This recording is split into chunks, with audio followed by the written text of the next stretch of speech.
c'est essentiel. Bon, maintenant, c'est définitivement pas la première fois. Comme vous savez, la Chambre est une des institutions. La responsabilité de la Chambre, c'est surtout de promouvoir le développement économique de Maurice. Un des départements clés qui aide la Chambre dans cette fonction, c'est le département économique. On a une fonction bien équipée avec des cadres. Et une des choses, c'est qu'on donne régulièrement, en outre, la confiance des consommateurs de l'industrie, c'est aussi une perspective économique. Alors, sans plus tarder, je vais demander à Dr. Kishan Padehachi de nous walk through les perspectives. Je dois dire que, peut-être pour reconfirmer et mettre en place que la Chambre, depuis maintenant quand même 1850, est un des leaders actifs dans le advocacy national et une institution privée pour ses membres, et a investi énormément dans une équipe et une infrastructure qui peut vraiment mener cette responsabilité dans une façon approfondie. Et on est fiers.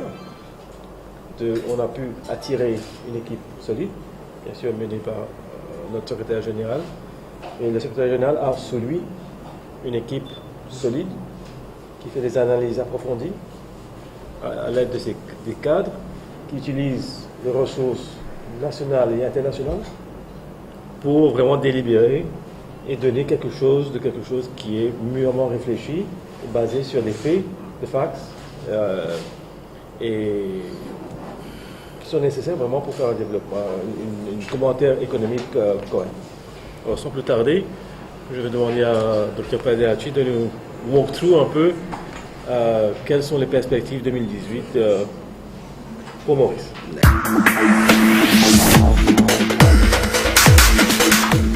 Messieurs les membres de la presse, qu'est-ce qui se passe? C'est éteint? C'est bon, hein? Mesdames, Messieurs les membres de la presse, bonjour. Je vous remercie d'être présents aujourd'hui pour la présentation des perspectives économiques pour l'année 2018. Cette présentation se déroulera en 4 phases. On va survoler l'environnement, l'évolution au niveau global. On va aussi parler de l'évolution des différentes variables macroéconomiques, des facteurs déterminants pour l'économie mauricienne. En 3e partie, on va parler de l'estimation de la Chambre de commerce et d'industrie au niveau des indicateurs économiques. Et en dernière partie, on fera une analyse conjoncturelle. Donc sans plus tarder, je vais vous parler de l'environnement international. Cette analyse est basée sur les données de certains organismes internationaux, en particulier le FMI, l'OMC et aussi l'Institut international du travail. Donc,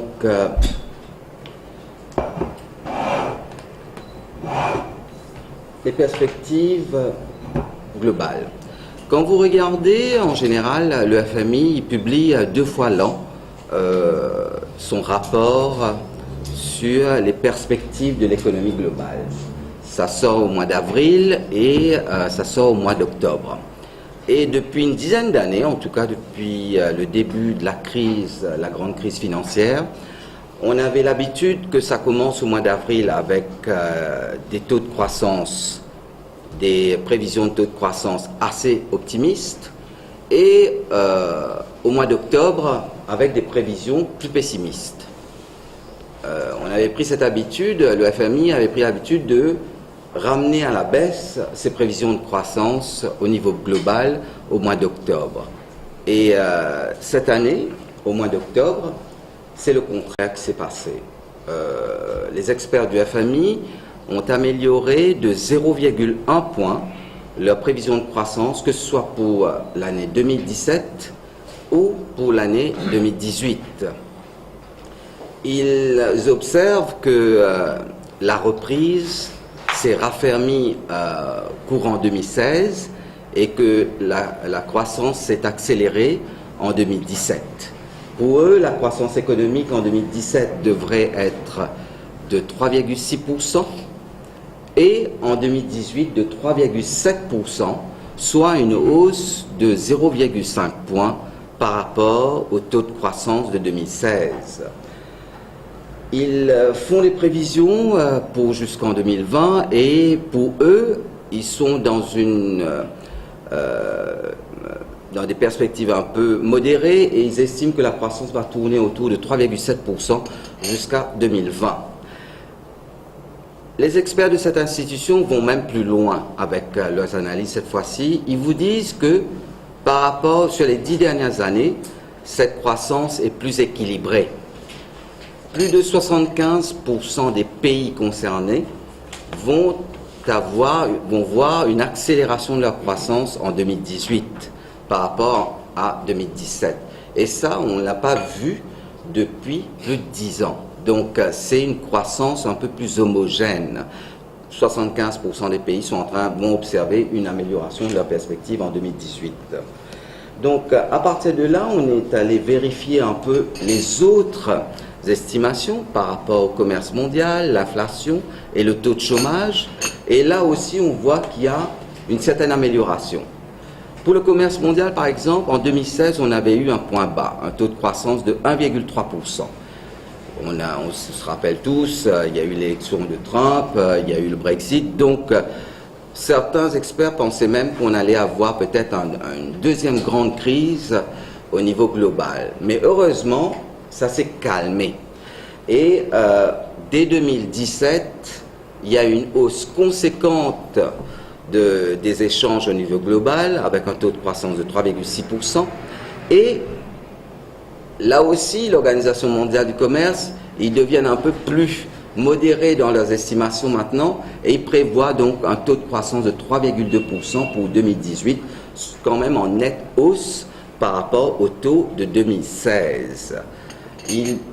Ils ont ajusté un peu cette variation par rapport à la normalisation des taux d'intérêt qu'on est en train d'assister aux États-Unis.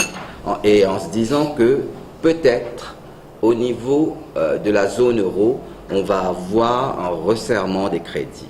Mais malgré tout ça, ils prévoient quand même un taux au-dessus des 3%, c'est ce qu'on n'a pas vu depuis plus de 10 ans. Et au niveau de l'inflation, je sais qu'à Maurice, c'est un sujet assez sensible. On est habitué avec un taux d'inflation assez bas.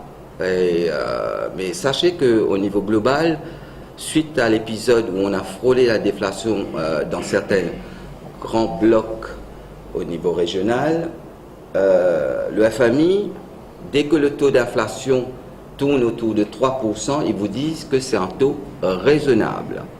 Et leurs estimations, c'est qu'en 2018, le taux d'inflation sera de 3,3%, une hausse de 0,2% par rapport à 2017. Et ils continuent dans leur analyse en disant que ce taux d'inflation est trop faible au niveau global. Et ils disent que cela résulte du fait qu'on a des capacités de production inexploitées au niveau global. Grosso modo, c'est que le PIB effectif est inférieur au PIB, à la production potentielle. Tout ça fait qu'il n'y a pas de décrue au niveau du taux de chômage. Nous n'allons pas assister à une baisse sensible du taux de chômage dès 2018. Le taux va rester assez stable à 5,8%, soit le même taux qu'on a eu en 2017.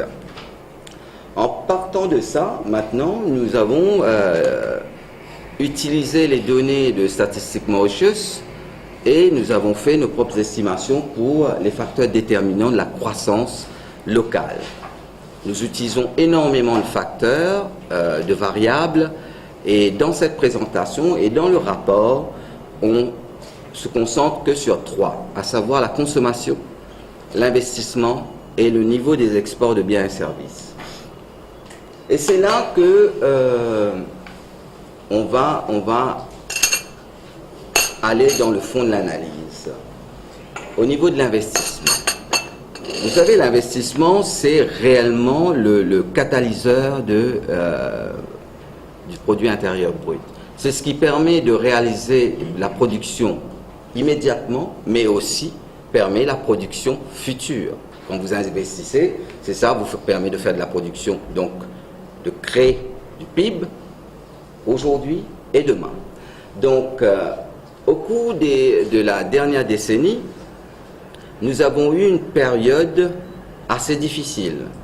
Sur la période 2012-2015, soit 4 années consécutives, nous avons observé une contraction au niveau de l'investissement, avec des taux de croissance négatifs.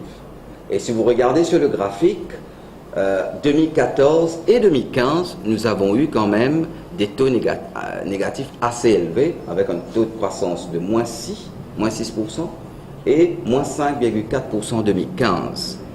Ce n'est qu'à partir de 2016 que nous avons eu de nouveau un taux de croissance positive au niveau de l'investissement. Et cela, que ce soit au niveau de l'investissement global ou privé.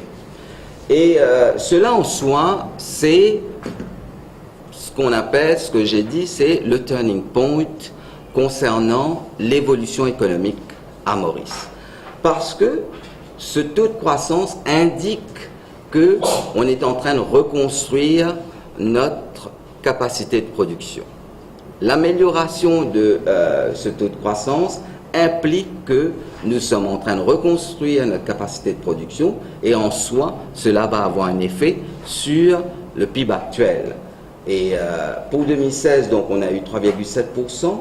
Selon les dernières estimations de Statistics Mauritius, pour 2017, on aura 4,5% de croissance au niveau de l'investissement global.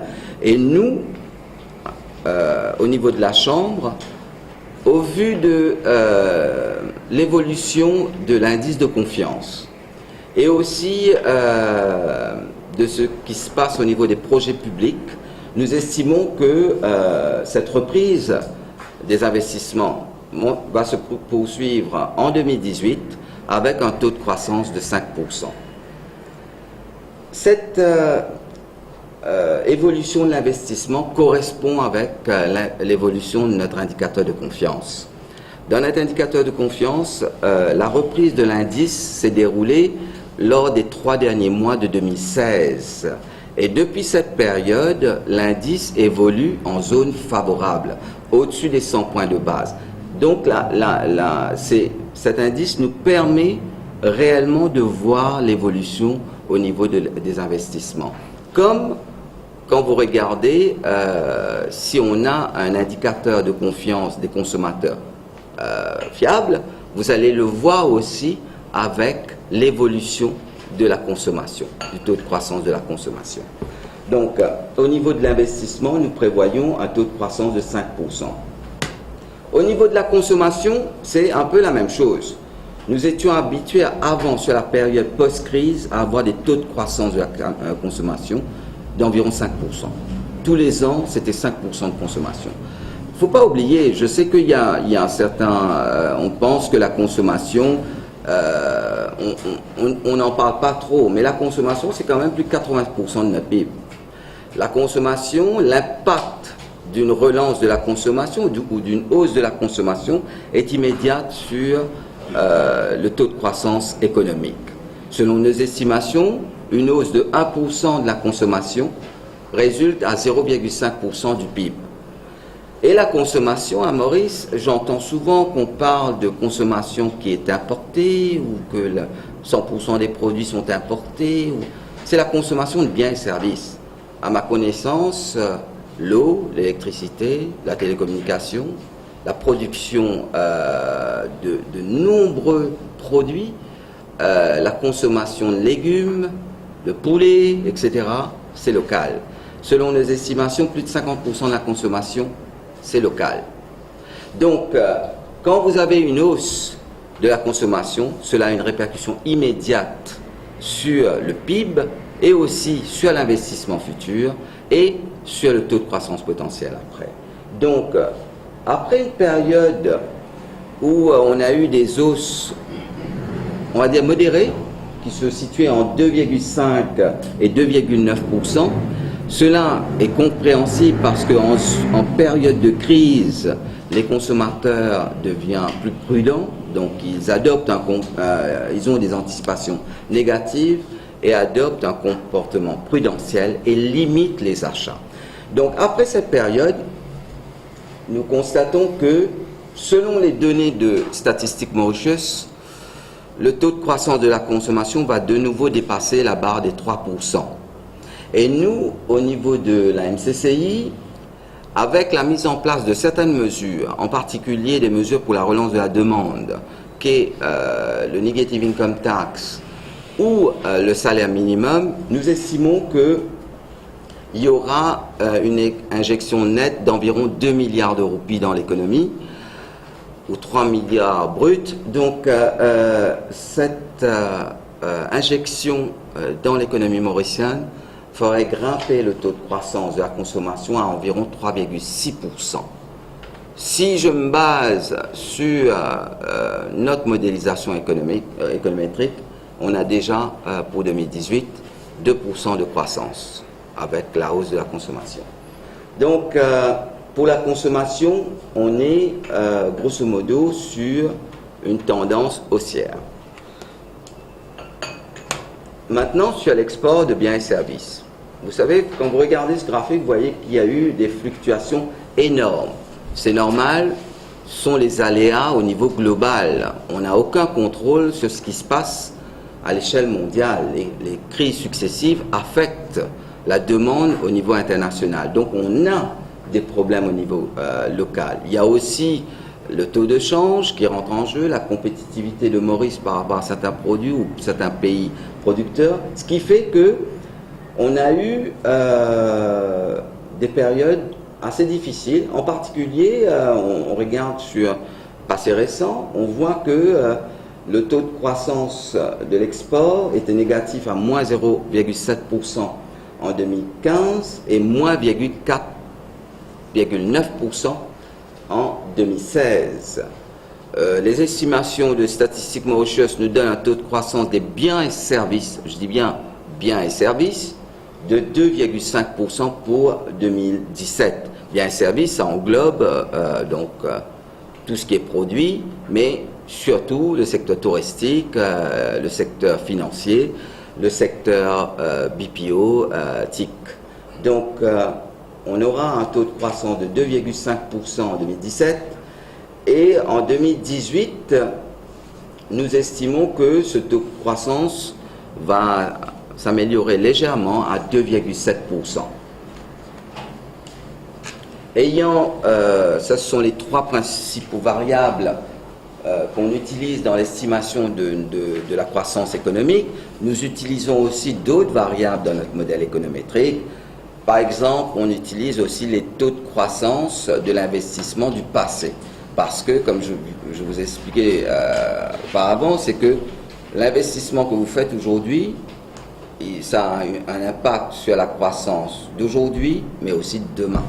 Donc, on utilise les taux de croissance de l'investissement des années précédentes. Nous utilisons aussi le taux de change et aussi d'autres variables qui rentrent en jeu, en particulier l'évolution de la croissance au niveau global.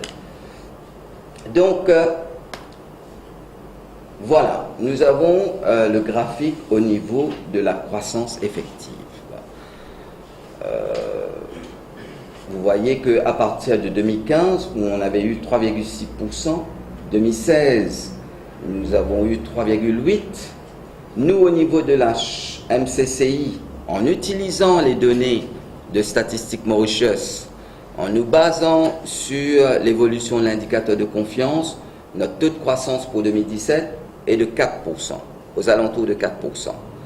Quand vous regarderez les chiffres de Statistiques Mauritius, si vous faites une petite analyse et que vous prenez le chiffre sur le logiciel Excel, vous allez voir que le taux de croissance qu'il donne, c'est de 3,949.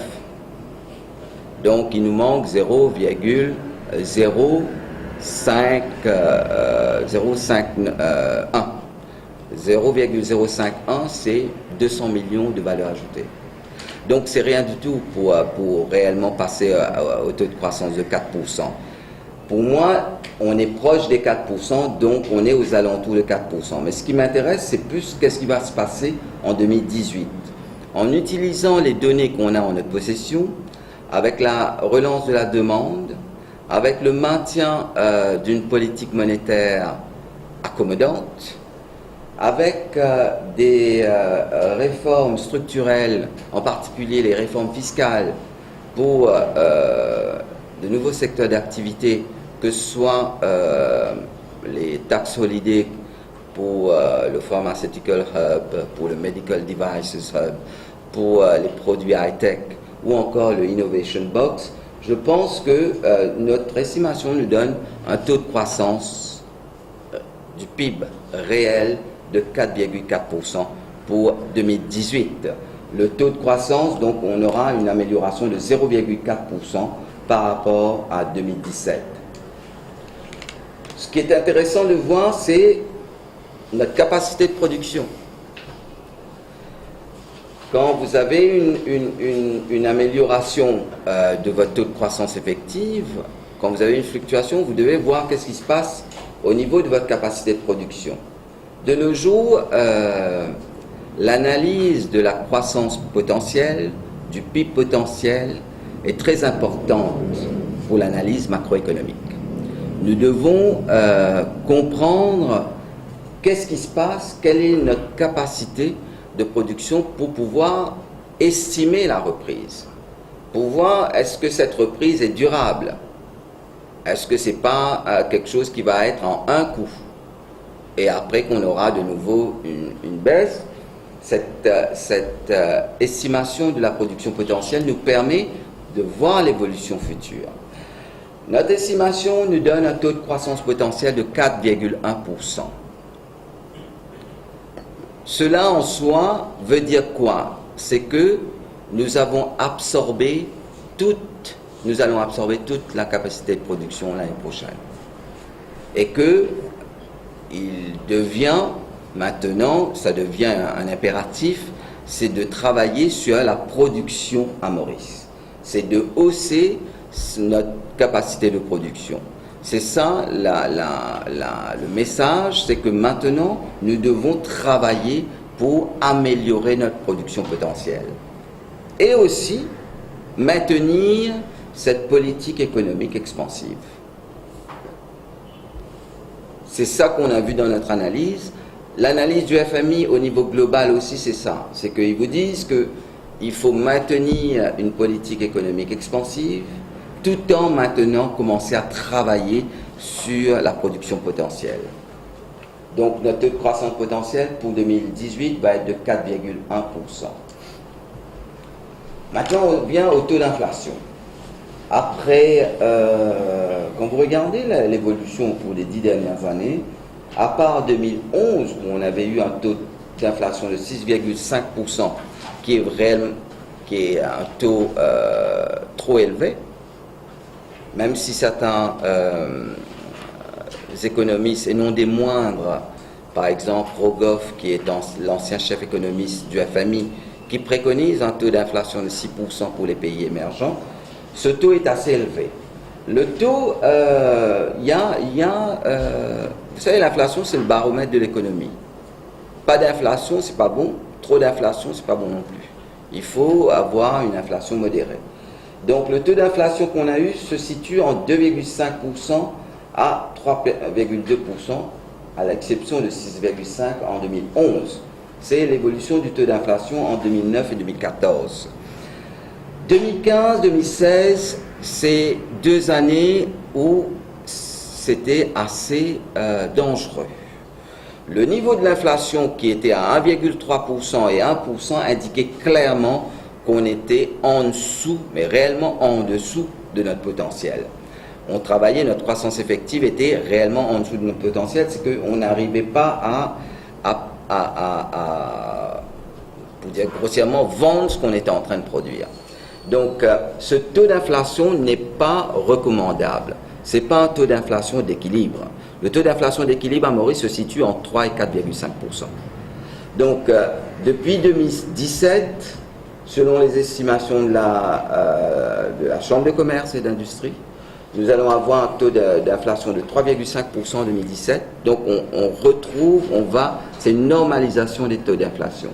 3,5% en 2017. Et en 2018, nos estimations basées sur l'écart de production nous donnent un taux d'inflation de 3,8%. Donc là aussi, c'est un taux raisonnable, un taux modéré. Nous devons faire très attention avec la reprise économique. C'est sûr qu'il y aura une hausse du taux d'inflation. Nous ne devons pas dès maintenant crier au loup et essayer d'arrêter ce taux d'inflation. Parce que le moment qu'on va agir sur l'inflation, cela va avoir un impact sur notre taux de croissance effective. Nous ne pouvons pas tout avoir, un taux de croissance élevé et un taux d'inflation faible, parce que nous ne sommes pas dans une évolution normale de notre cycle économique. On sort d'une crise, ça ne date que de 10 ans. Hein. Je sais que ça fait long, mais à l'échelle de l'analyse économique, c'est réellement court, parce qu'un cycle économique, c'est 40 ans en moyenne. Donc, quand vous regardez l'évolution de notre taux d'inflation, on reprend de l'inflation, ce qui en soi indique, cette reprise de l'inflation indique qu'il y a une reprise de l'activité à Maurice, que ce soit en 2017 et nous pour 2018. Pour le taux de chômage, là aussi, je tiens à préciser certaines choses. J'ai donné une définition exprès parce que pour qu'on puisse réellement comprendre ce qui se passe. Pour que le chômage baisse, il faut que la croissance soit supérieure au taux de croissance de la population active et aussi de la productivité. Si la productivité est supérieure, l'entreprise ne sera pas incitée à recruter. Vous comprenez là? Donc pour que ça baisse, il faut qu'il y ait une croissance supérieure à la croissance de la population active, mais aussi de la productivité. Donc nous constatons en 2016, il y a eu une baisse conséquente du taux de chômage qui est passé à 7,3%. Notre estimation nous donne maintenant un taux de chômage de 7%. Je sais que statistiquement Auchus prévoit 7,2% pour 2017. Vous savez, nous on travaille avec l'économétrie, c'est une modélisation économétrique. Donc on prend les données statistiquement Auchus et on a eu un taux de chômage de 7%. Et cette décrue va continuer en 2018 et on aura un taux de chômage de 6,8% selon notre modèle. 6,8%, on commence à s'approcher du taux naturel de chômage. Le taux naturel, c'est le taux de chômage à long terme. Et à Maurice, c'est aux alentours de 5%. Quand on s'approche de ce taux, nous devons commencer à réfléchir. Parce que cela veut dire, je sais que, mais peut-être pour celui ou celle qui est au chômage, entendre ça, c'est peut-être difficile, mais quand on fait une analyse au niveau macroéconomique, on doit voir sur le long terme. Quand on commence à descendre et à arriver à s'approcher des 5%, nous devons commencer, c'est dès maintenant, à réfléchir à comment on va faire pour acquérir les talents, les compétences, comment faire pour attirer ces talents à Maurice. Je vous ai parlé tout à l'heure concernant les réformes fiscales pour les nouveaux secteurs d'activité, etc. Pour moi, ce sera l'opportunité pour acquérir ces talents, pour développer ces secteurs-là à Maurice. Parce qu'on n'a pas tous les talents et toutes les compétences à Maurice. Et le fait qu'on amène des nouveaux talents et de nouvelles compétences à Maurice va permettre aussi de développer les talents et les compétences locales. Donc voilà, je vais maintenant vous faire une petite analyse conjoncturelle pour 2018. Il y a quelques points. Premièrement, comme je vous disais, le FMI prévoit une accélération de la croissance en 2018. et ils indiquent que c'est une croissance plus équilibrée car touche un plus grand nombre de pays. Pour le FMI, pour les experts de cette institution, il devient maintenant primordial d'investir dans le capital humain. C'est ça leur préconisation. L'année dernière, ils avaient demandé qu'on continue avec des politiques expansives. Cette année, ils vous disent de continuer avec les politiques expansives, mais ils pointent sur la nécessité maintenant d'investir sur le capital humain. Ils vous disent que cette façon de s'appuyer que sur le capital ne marchera plus dans les années à venir. C'est que maintenant, il nous faut aussi les compétences parce que la structure économique est en train d'évoluer. Nous sommes en train de parler de 4e révolution industrielle. Nous aurons, il y a pas mal d'économistes qui vous disent que les emplois d'aujourd'hui, plus de 50% de ces emplois vont disparaître dans les 30 prochaines années. Donc nous devons intensifier l'investissement au niveau du capital humain. À Maurice, nos estimations nous ont donné un taux de croissance de 4,4%, un taux de croissance du potentiel de 4,1%, un taux d'inflation de 3,8% et un taux de chômage de 6,8%.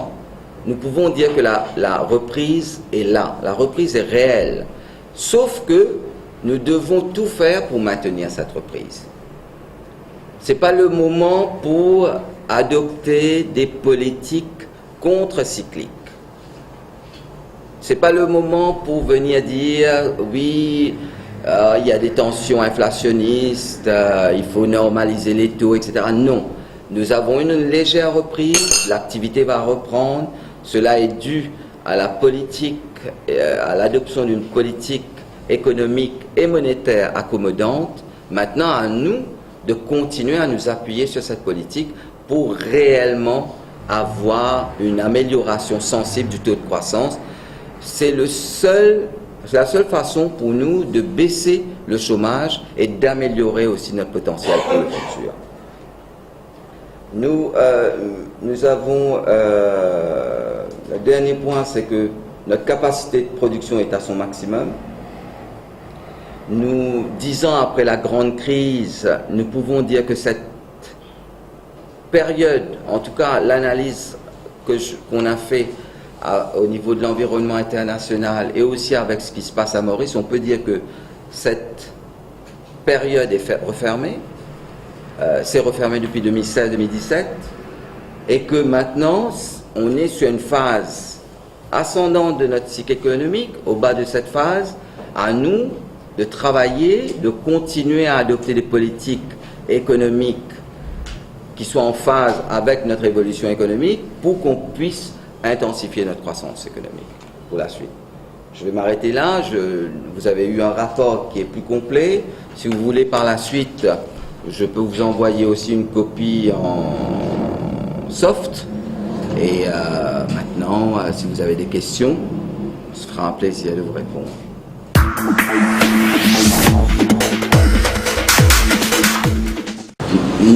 Nous, au niveau, je regarde sur l'analyse long.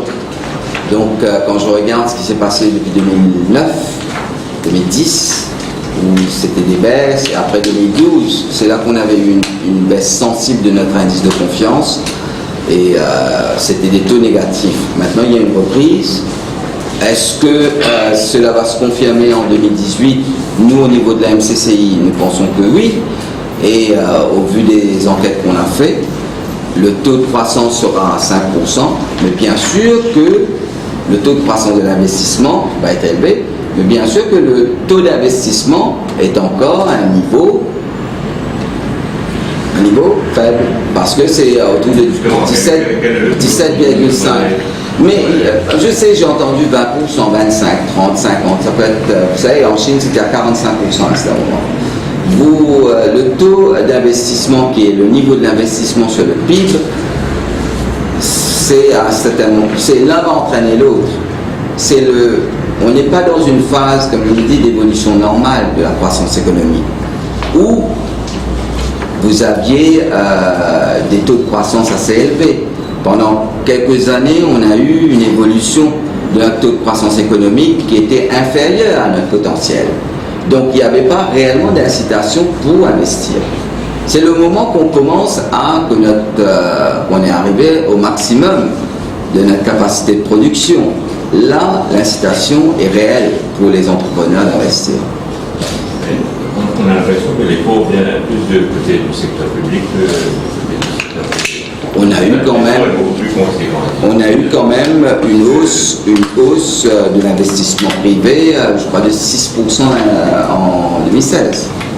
Et que cette année, ça va être de l'ordre de 4%. Donc, selon les chiffres qu'on a, maintenant, il faudra revérifier, attendre les derniers chiffres de statistiques Motius. Est-ce qu'il pourrait pousser l'investissement privé? Le cadre est là, s'améliore. Nous avons un environnement des affaires favorable avec le classement au niveau du Ease of Doing Business. Nous avons eu, lors du dernier budget, quand même pas mal d'incitations pour le développement de nouveaux secteurs d'activité, mais sachez que parfois ça prend du temps pour le développement de nouveaux secteurs. Je pense que vu avec le secteur offshore ou même avec, dans le passé, avec le développement pour le secteur de l'exportation, ça a pris du temps malgré le fait que le cadre fiscal était là depuis de nombreuses années. Donc, il ne faut pas non plus s'attendre à des hausses très conséquentes. Vous savez, on n'est pas la plus belle fille dans le monde. Hein. Il y a d'autres pays qui font aussi pas mal d'efforts pour attirer les investisseurs étrangers et aussi de nouveaux secteurs d'activité.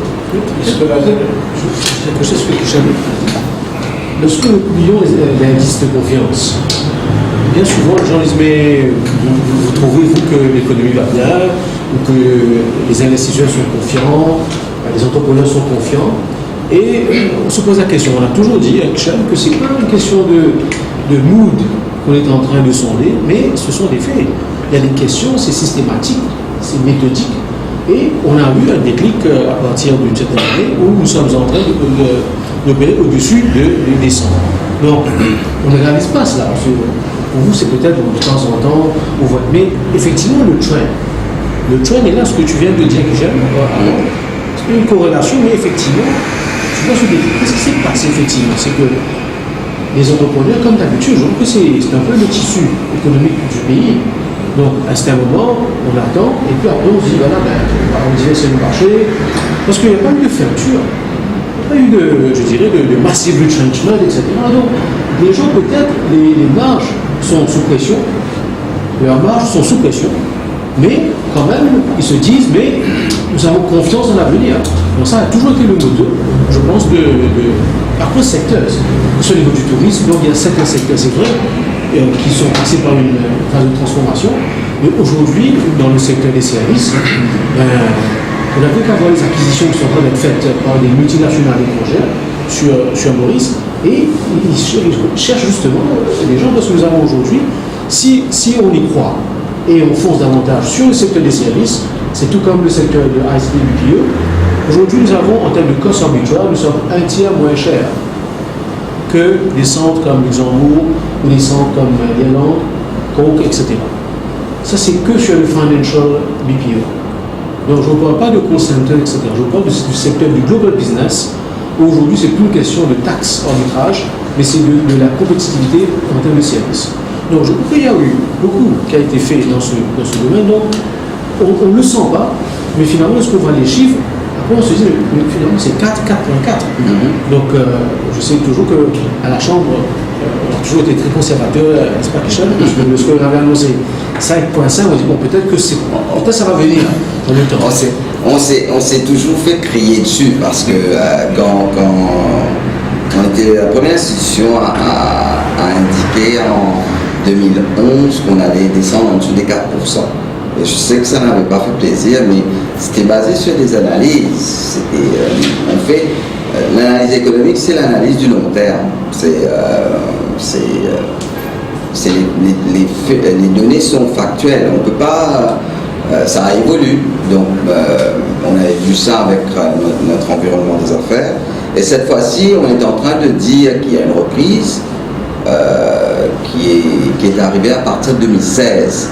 Et on a pris du temps au niveau de la MCCI pour le dire, parce que c'est arrivé depuis 2016, encore une fois. On n'a pas dit 2016, annoncé la grande reprise, etc.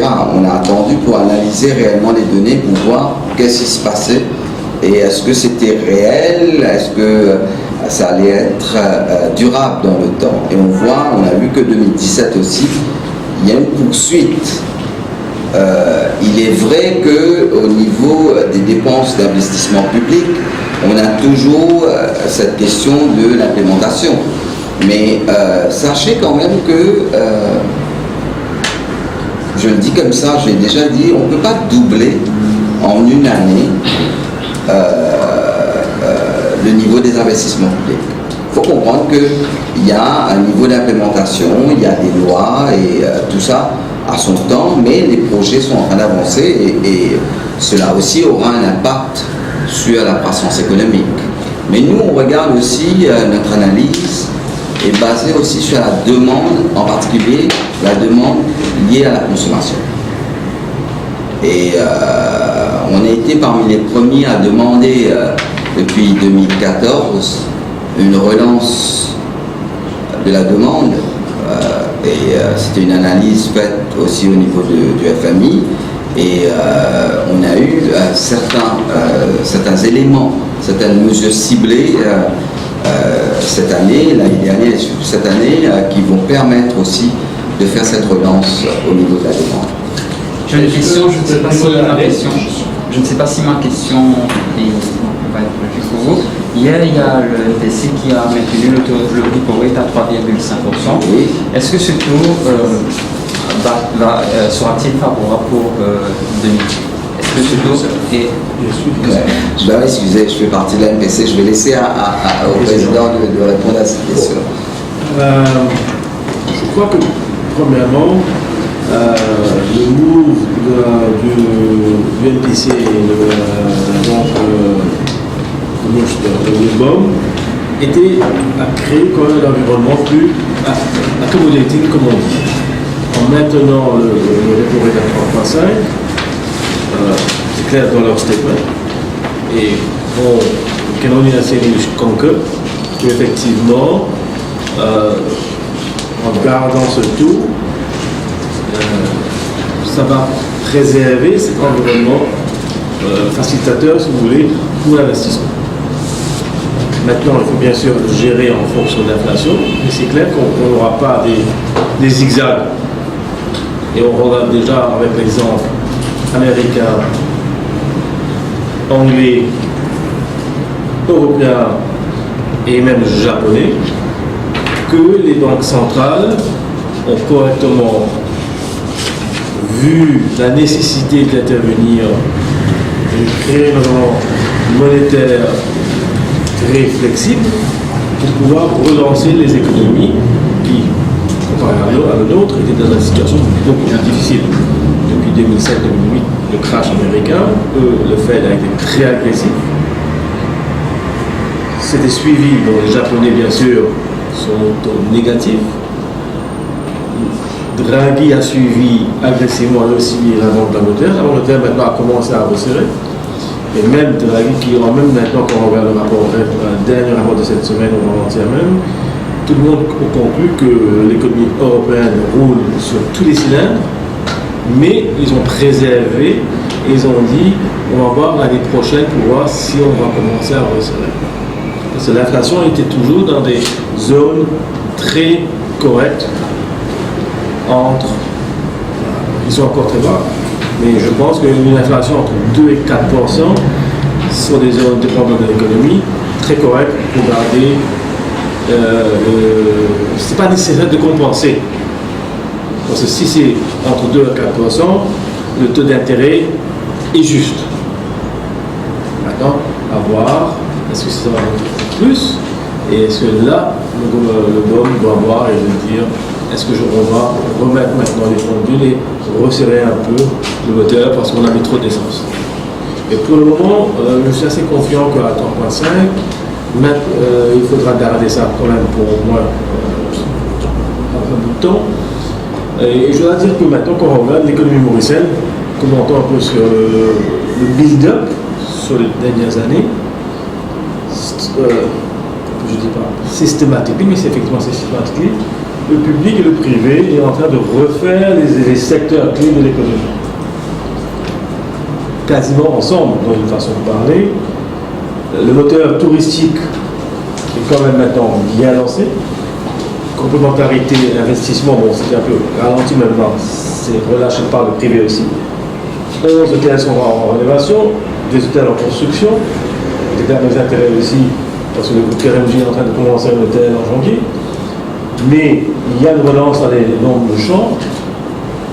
De l'autre côté, l'investissement substantiel dans Mauritius, par exemple, des avions qui roulent à une certaine capacité, ça c'est déjà peut-être 300 millions de dollars, qui, il ne faut pas sous-estimer, c'est un capital formation mauricien, qui va rouler à une capacité d'utilisation correcte pour augmenter l'investissement dans le domaine de l'hospitality et apporter, on est déjà arrivé à 1,26, on va aller à 4 millions l'année prochaine, et si on pousse un petit peu, je pense qu'on pourra aller à 1,5 millions de touristes l'année prochaine.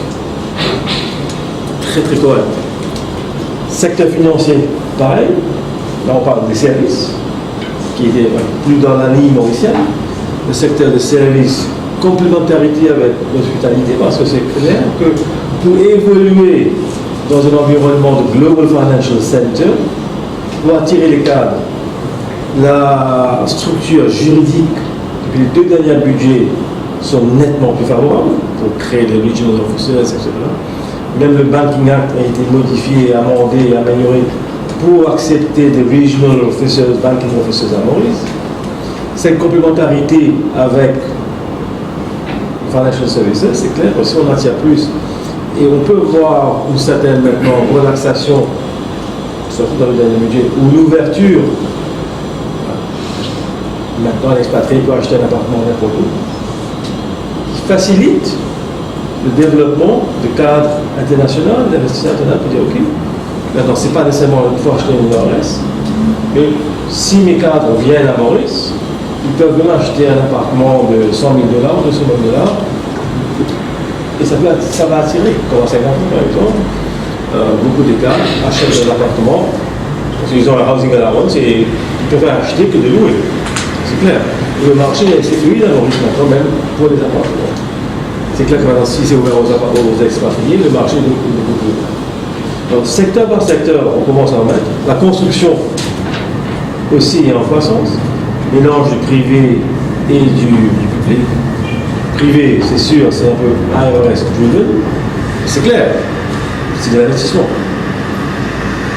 Les domaines nous ont choisi, les deals maintenant au sud. C'est clair qu'on regarde le prix du marché aussi. Les gens vendent.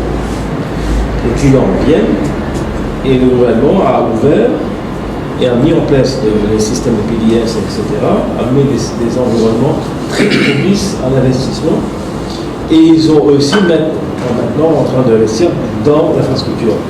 Bien sûr, on a vu le commencement du métro express, mais pour moi, par exemple, le plus important, c'est le port. L'aéroport est quasiment fini. Au contraire, on est maintenant déjà en mode de phase 2, pour monter encore. Et le port utilise déjà les rampes de l'ancien aéroport, parce qu'ils ont compressé le temps d'ouverture et de fermeture de l'aéroport, mais ils utilisent plus de télescopique, ce qui fait que j'aimerais optimiser déjà l'infrastructure actuelle.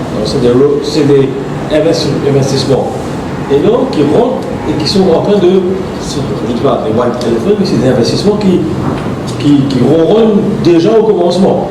Ce pas des investissements énormes qui dorment, ça bouge. L'aéroport, le port aussi, le quai de 16,5 mètres sur 650 mètres est ouvert. Et il y a, moi je pense là, si on peut décliquer encore plus la manutention, le cargo handling, s'il peut vraiment suivre l'investissement, Maurice va vraiment décoller parce que aussi on a l'investissement par exemple. Je pense que ça va arriver incessamment l'année prochaine. Déjà avec Rodrigue, c'est déjà annoncé pour le câble, mais le câble Métis, en principe, doit être signé et rentrer dans l'opération à partir de janvier ou dans le cours de 2018. Alors l'infrastructure, ça c'est l'investissement public, financé par l'AFD une partie, mais surtout privé et AFD, pas public. Et ça démarre l'infrastructure numérique. Donc systématiquement, on voit que Maurice est en train de se positionner dans cette stratégie de regional connection avec l'Afrique. Avec les nouveaux avions, j'ai eu un feedback, mais c'est clair, les avions ne vont pas dormir à Maurice. Déjà, je pense très incessamment, on a 5 vols pour Singapour. Déjà, c'est un 5e vol, 350. Déjà, Maurice hausse le niveau international en tant que sa compétitivité. Ce qui est clair maintenant, c'est que il faudra, avec le chômage qui est en train de tomber, nous on préconise, comme on est en train de faire, on a fait dans les 2 derniers budgets, encore plus avec le budget précédent, l'ouverture de l'économie en tant que talent. C'est clair qu'on arrive, je pense, très rapidement à saturation of. Je ne pense pas que le Mauricien ne travaille pas. Il y a peut-être besoin d'un meilleur emploi, oui, mais ce n'est pas qu'il ne travaille pas. Maintenant, on doit ouvrir un petit peu pour laisser le marché faire l'équilibre et de voir comment on peut peut-être encourager, on aura quelques propositions qui vont être dans le budget pour dire maintenant le gouvernement doit faciliter l'ouverture d'un côté, mais aussi the move of Mauritian training or training from one sector. Si on a trop de comptables, on a besoin des ingénieurs, qu'on forme les quotas, ou vice-versa. C'est surtout maintenant dans les STEM, etc., qu'on doit investir, et je vois que le gouvernement doit voir dans cet avenir parce que potentiellement le gap, je pense, j'espère avec la création du BIDB, c'est dans le manufacturing. Les principaux secteurs moteurs de l'économie sont déjà quasiment lancés. Hospitality Services, Global Financial Services, j'espère que le blueprint qui va venir incessamment. Le Global Financial Sector va être structuré. La législation de l'environnement propice est quasiment faite. Regional Officers, etc. On a déjà les connexions africaines, indiennes. Il y a aussi le CEPCA avec l'Inde qui est en discussion. Il y a cette poussée en ce qui concerne la libéralisation et l'accès au marché. Le marché est très important parce que ce que les gens ne réalisent pas, c'est qu'il y a beaucoup d'avancées sur le conversion de l'économie parlementaire et aussi sur, je vais dire pour l'instant, faire attention aussi les pourparlers post-Brexit pour quand même donner cette assurance que les choses ne vont pas s'arrêter avec. C'est l'incertitude qui planait et qui pouvait causer des préjudices à certaines entreprises. C'est en train d'être prise en charge, prise en main. Donc il y a quand même beaucoup d'efforts, mais c'est pas visible, c'est pas palpable. Léo, tu as raison, mais c'est très important parce que le moment que les gens vont placer des commandes l'année prochaine, je veux savoir est-ce que Maurice, vous allez toujours, quels seraient les arrangements avec l'Angleterre ou pas. Et en même temps, nous allons aussi démarrer les négociations avec la Chine sur un futur d'avenir. Nous avons aussi, comme le président vient de dire, il y a aussi le sucre. Vous savez, l'Union européenne, nous n'avons plus de prix garantis, etc. C'est commodity based. Voilà. Et il faut absolument, c'est important qu'on puisse trouver des marchés rémunérateurs autres que. Donc il y a beaucoup d'efforts qui sont en train d'être faits en ce qui concerne la libération du marché ou plutôt l'accès à de nouveaux marchés. Le sucre a déjà diversifié dans les terres, c'est clair, mais aussi ce qui est très important, et c'est très important à noter, bon, c'est clair que le prix du sucre c'est un peu la commodité internationale, mais il y a un déficit du sucre dans le continent africain. L'Afrique de l'Est, surtout l'Afrique de l'Est. Là, très récemment, Nairobi a ouvert le marché, avec la sécheresse de Kenya, ils ont ouvert. Alors, il y a clairement des opportunités. Déjà, nos entrepreneurs mauriciens ont déjà, depuis quand même des années, investi au Kenya, au Tanzanie et d'autres pays africains. Mais ils peuvent même faire plus maintenant, c'est au sein de sucre, d'élaborer les relations nécessaires, de travailler avec le COMESA, par exemple, qu'ils ont fait, les gens d'Asie aussi grâce à la Chambre, pour faciliter, pour s'assurer que les investissements mauriciens dans une capacité de raffinage surtout sont acceptés par le continent africain comme une capacité africaine, pour qu'on peut même, dans une façon correcte et balancée, importer même du sucre non africain et transformer en Maurice et renvoyer en Afrique. Et ce sucre est aussi considéré comme africain.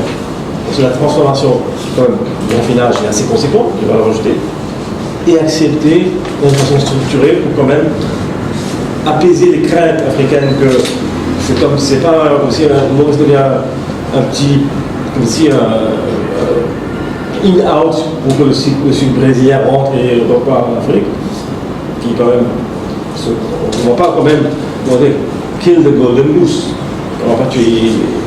Alors, ça bouge dans cette période. Je voudrais dire, je dois féliciter l'équipe de la Chambre de commerce, surtout le secrétaire général et Romain, qui est notre trade analyst, qui ont pu travailler avec l'industriel du sucre pour pouvoir communiquer, faciliter, et trouver le bon balance pour faire accepter les conteneurs mauriciens et transférer au marché africain, quelqu'un soit. Alors, si on regarde tout ça, les secteurs clés mauriciens are connected. Capacity building is there, ça tourne, il y a un marché, et bon, moi je vois que l'avenir, bon, le challenge c'est now moving manufacturing one step higher so that we can have a more balance, ne pas dépendre que sur les services, parce qu'on a quand même une historique.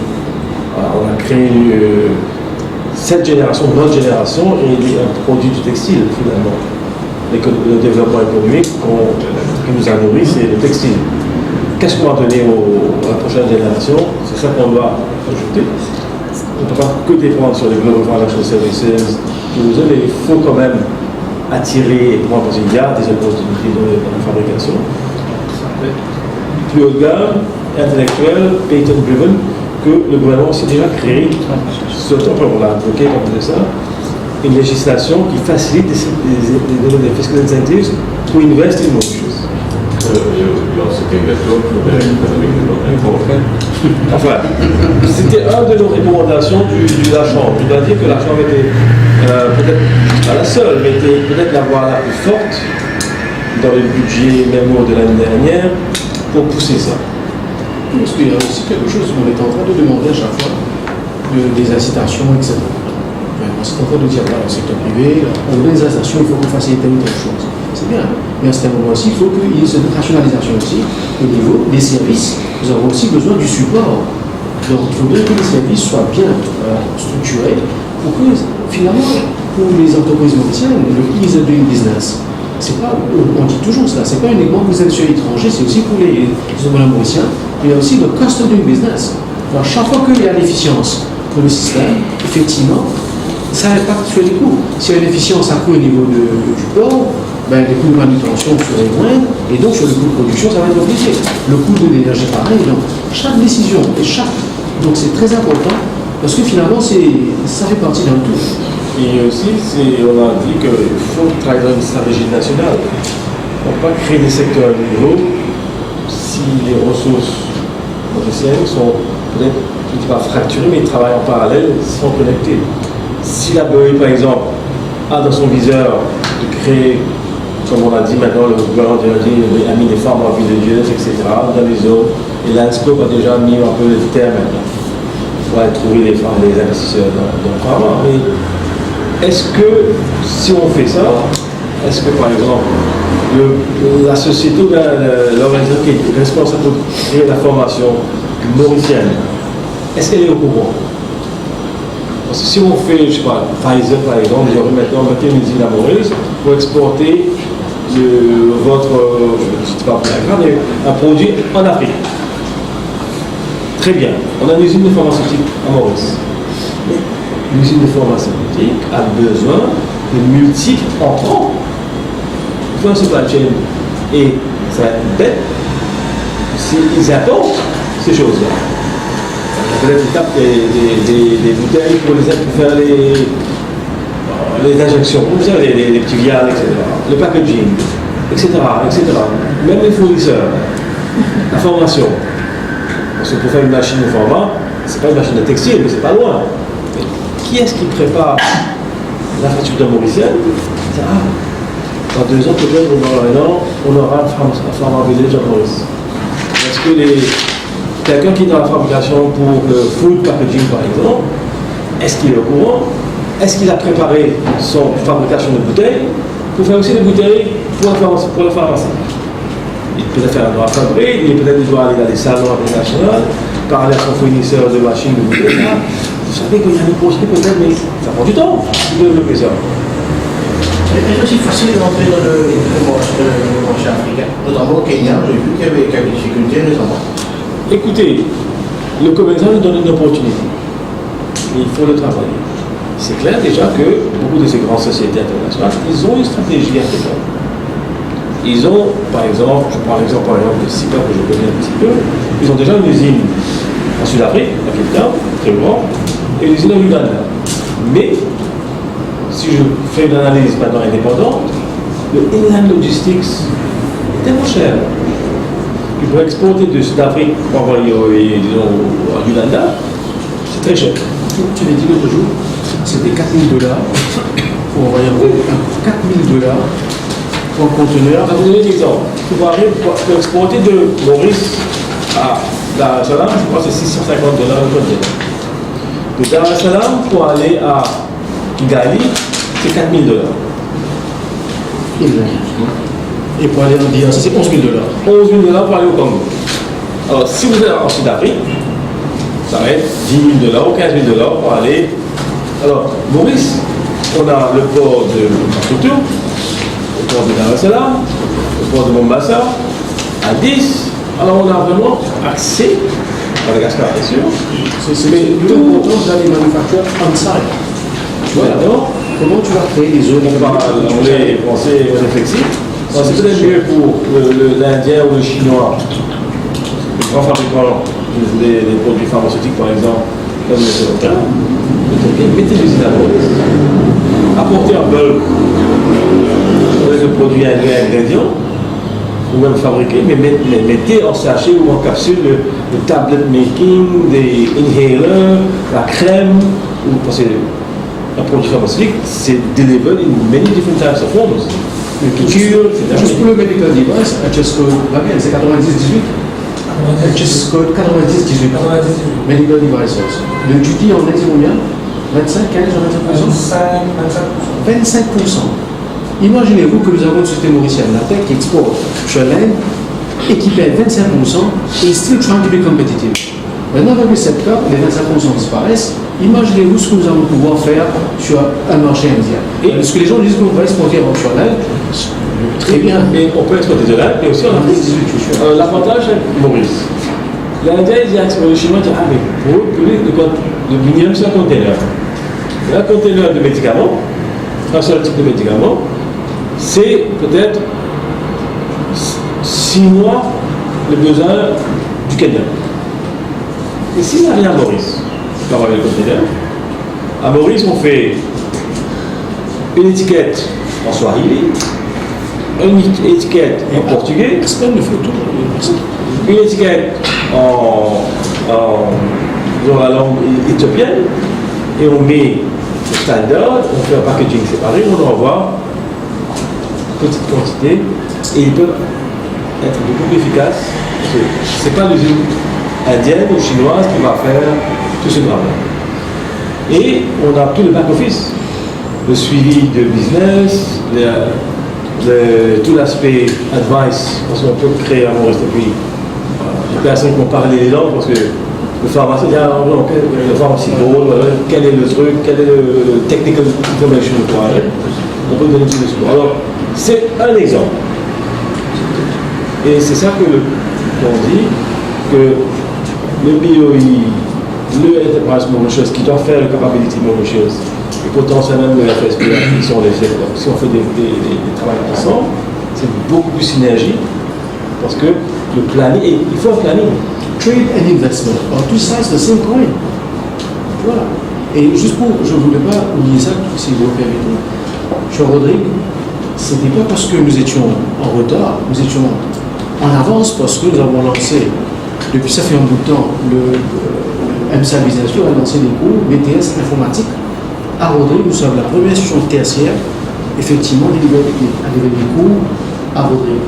Maintenant, le cap. Maintenant, le câble, on trouve le câble. Donc, c'est important en termes de ce que nous faisons. Moi, une certaine dynamique qui est en train d'émerger.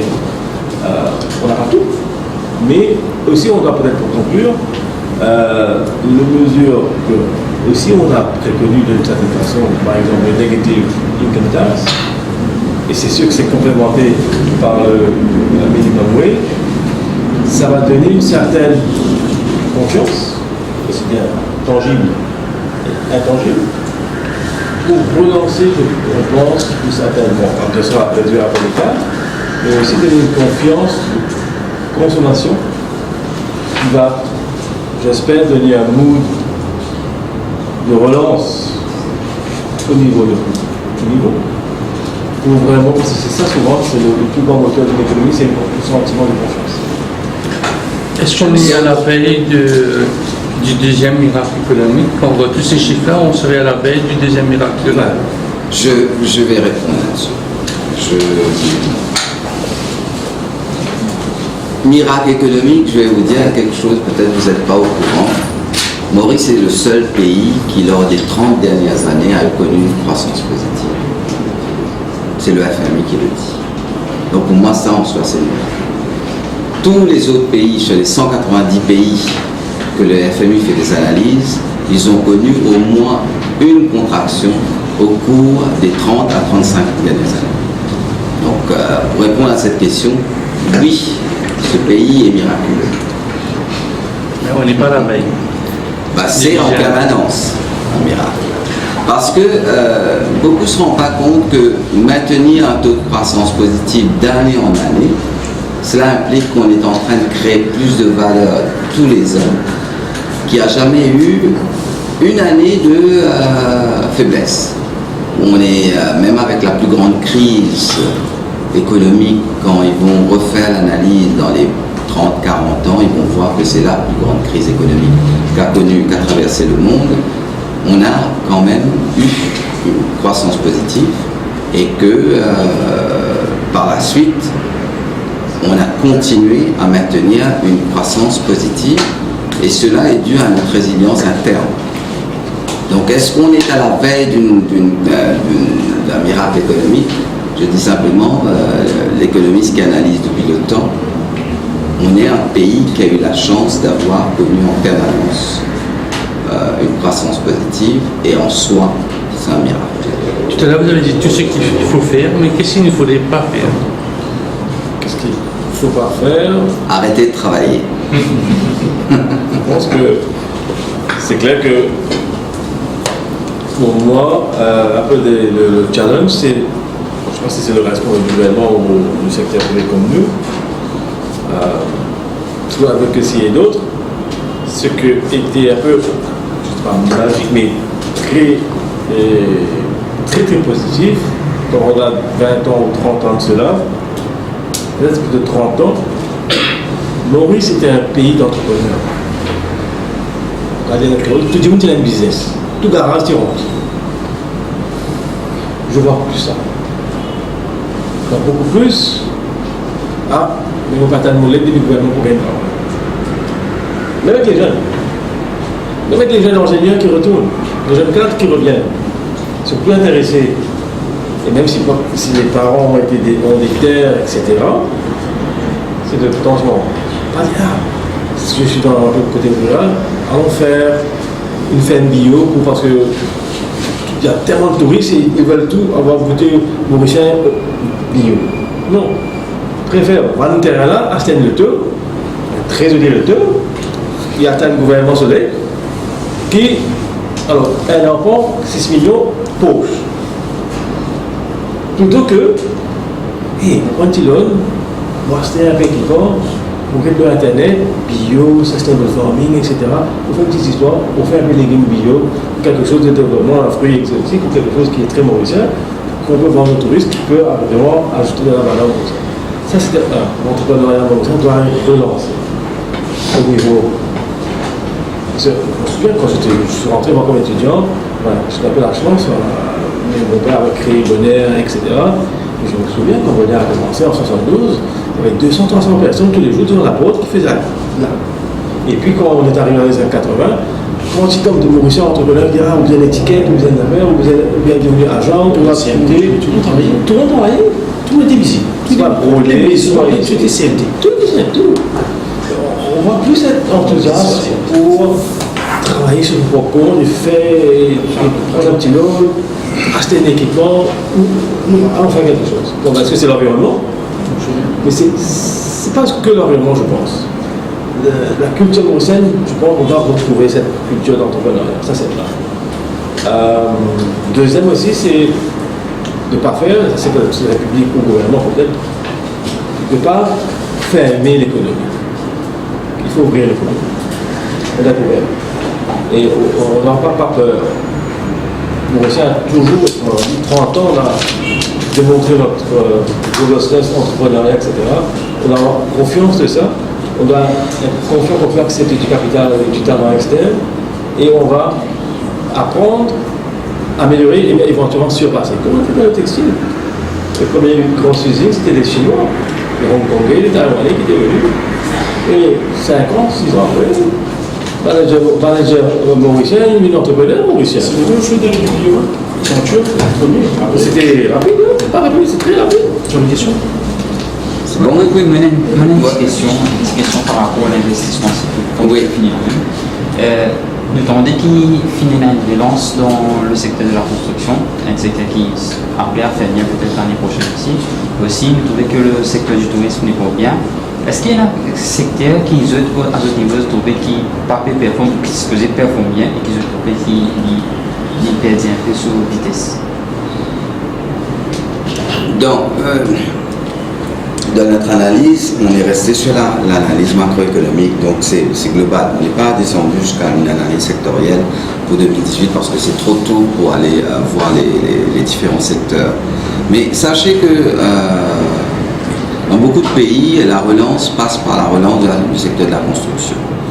Et nous, au niveau de la Chambre de commerce, on dit souvent que la relance au niveau local passe par une amélioration au niveau du secteur de l'hôtellerie touristique. Parce que cette demande externe qui vient consommer sur le territoire local trouve ses produits au niveau local en particulier. Tous les producteurs, que ce soit les producteurs de légumes, les producteurs de les produits, etc., leur marché, leurs produits vont trouver un client. Donc, quand le tourisme va, le reste suit derrière. Et ça aussi fait que depuis les hausses conséquentes qu'on a connues l'année dernière et aussi cette année, a eu un impact sur les autres secteurs d'activité. Mais si vous regardez, quand vous allez faire une analyse au niveau du CSO, vous avez statistiquement juste, vous allez voir que la croissance est positive pour tous les secteurs d'activité en 2016 et en 2017. Et ce n'était pas le cas il n'y a pas si longtemps. Voilà. Le challenge, Non, on ne peut pas Avant que vous partiez, je voudrais vous souhaiter à vous tous, à toutes, nos meilleurs vœux pour la Noël et j'espère qu'on va se retrouver l'année prochaine, très tôt. Hein, ok. Donc, best wishes, tous les best wishes, meilleures bonne année.